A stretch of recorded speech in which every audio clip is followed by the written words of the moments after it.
Good morning, Radhe Radhe. तो आज बात करते हैं हम पुरुष और औरत के ऊपर, लत की बात। लत, कुछ औरतें होती हैं जिनको जिस्म की भूख इतनी होती है कि वो अपना घर तो बसा पाती ना है ना, वो दूसरों का घर बर्बाद करती है, क्योंकि उनके आदमियों में इतना दम नहीं होता कि वो अपनी औरत को ठीक से रख सकें, उसकी जिम्मेदारी को उठा सके। और वो औरतें दूसरे के घरों में मुंह मारेंगी, क्यों?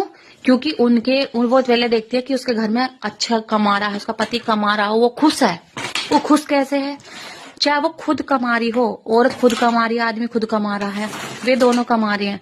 और वो जो रखेल नाम की चीजें होती है ना, वो इतनी नीच औरतें होती हैं, इतनी नीच औरतें होती है कि वो अच्छे खासे बसे बसाए घर को नाश कर देती हैं। चाहे वो कितना भी अच्छा घर सही, जिसको एक बार लत लग गई ना, आदमी हो या औरत हो, वो फिर घर बर्बाद है। क्योंकि आदमी भी लत लगी है ना, उसे रखेलों के लिए पैसा होगा, लुगाईबाजी करने को पैसा होगा, अय्यासी करने को पैसा होगा, लेकिन घर में बीवी बच्चों के खाने पीने की जरूरत पूरी करने की, पढ़ाई लिखाई के लिए घर में उस पर कोई पैसा नहीं होगा। बाहर जाएगा लाट साहब बन के ना, मैं तो मर्द हूँ छाती चौड़ी करके। क्या तू सच में मर्द होता?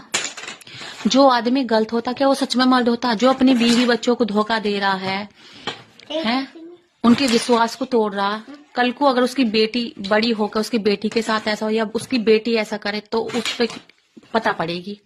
और वे औरतें जो अपनी हवस के लिए, अपनी जरूरतों को पूरा करने के लिए दूसरों के घर बर्बाद करते हैं, चंद टुकड़ों के लिए, चंद कागज के टुकड़ों के लिए। क्योंकि उनके जिस्म की इतनी भूख होती है ना, उनकी भूख जो ना इतनी बढ़ जाती है कि वो 100 आदमियों के साथ भी सो लेना तो भी उनकी वो भूख मिटती ना, क्योंकि उनको लतीला ऐसी लगी होती है।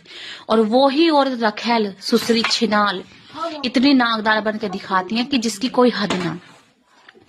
बीवी मजबूरी में अपने घर बसाने के लिए, अपने बच्चों की जिंदगी बर्बाद ना होने के लिए चुप रहती है।